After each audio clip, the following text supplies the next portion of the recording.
Stephen Colbert thought it would be another night of laughs at Trump's expense until a 47th president flipped the script in real time. What began as a routine late-night roast turned into an unexpected takedown that stunned both the audience and Colbert himself. It was another cold evening in New York City, but inside the brightly lit CBS studio, Colbert's signature smirk filled the room. Ladies and gentlemen, he announced, our beloved 47th president, Donald Trump, has done it again. Obese, corrupt, and clearly mentally unfit to run a country. Yet here, he is pretending to save America, while destroying from the inside out. The audience erupted into laughter as the cameras captured clapping hands and grinning faces. But miles away in the Oval Office, President Trump sat watching with an expressionless face for months. Colbert had mocked him relentlessly, accusing him of being a failure, a threat to democracy, even throwing around vile personal accusations in front of millions. His children had pleaded with him to ignore it. Barron had said quietly, "Dad, let it go." But tonight, something inside Trump shifted as he watched Colbert's words slice into his legacy. This instant night, he murmured, reaching for the red phone. On his desk, his voice was steady, his demeanor calm, unervingly calm. What he was about to do would not only silence the room, it would shock the entire nation.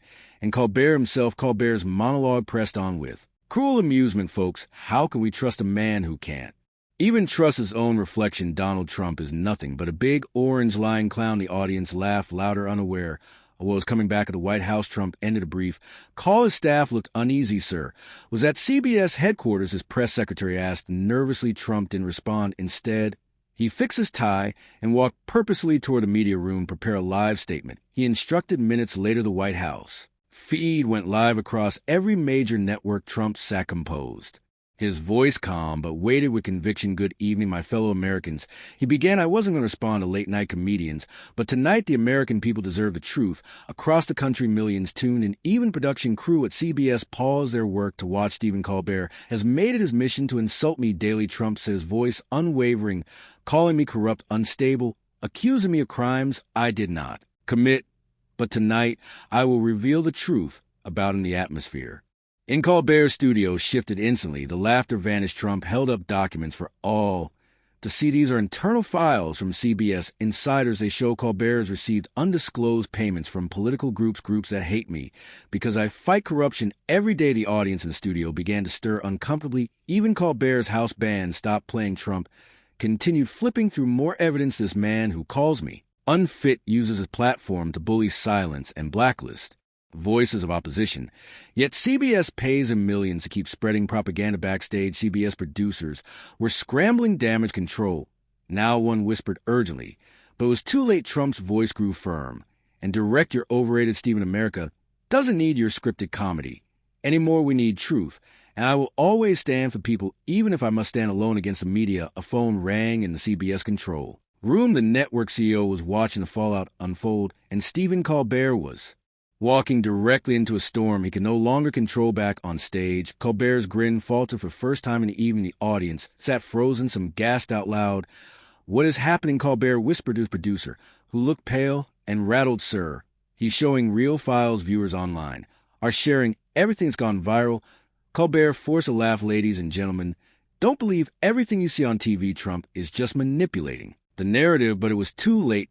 Social media was exploding. Colbert exposed had become the #1 trend worldwide. Inside the Oval Office, Trump leaned back calmly as more documents came to light. Offshore accounts tied to Colbert, political donations funding his show, and emails detailing coordinated media attacks against the administration. "This isn't comedy," Trump said, "it's corruption. And I won't allow it to continue. Not for me, not for America." On his own stage, Colbert felt a rare, unfamiliar sensation, genuine fear. He stumbled through a joke that fell completely flat. Just in the control room was interrupted by a red blinking light.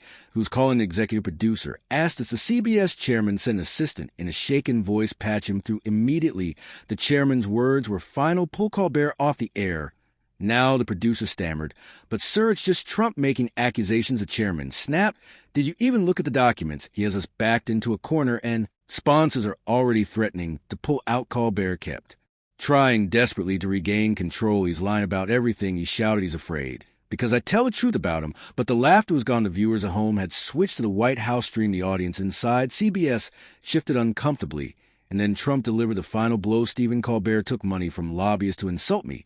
But his insults don't wound me personally. They wound the soul of this country. The words carried weight, far heavier than any punchline ever could. Suddenly, the Late Show with Stephen Colbert logo flickered off the studio screens. The cameras stopped rolling, the lights dimmed, and stage crew members rushed in confusion spread. "What's happening?" Colbert shouted into the darkness.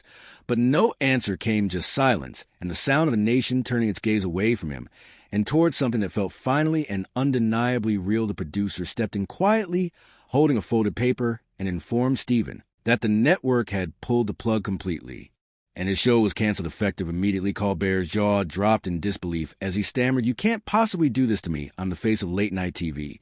But outside the studio, angry protesters were already gathering in massive numbers. Americans fed up with deception and division held signs that read, "We stand with Trump," and "No more media corruption." Back at the White House, Trump finished his address with dignity, stating that he did not come to be liked by the media elite, but to do what was right for the country, and no amount of late-night jokes would stop him from fighting for the American people. Tears streamed down the cheeks of elderly veterans watching from their homes. Mothers held their children closer while viewing the broadcast, and even some of Trump's former critics found themselves wiping their eyes because for the first time they did not see a politician, but a man standing alone for what he believed in despite relentless attacks. Backstage, Colbert sat frozen in his chair as the studio descended into chaos, with crew members whispering frantically, phones ringing nonstop, and sponsors already pulling out. "Stephen, CBS wants you to issue a public apology immediately," his manager urged.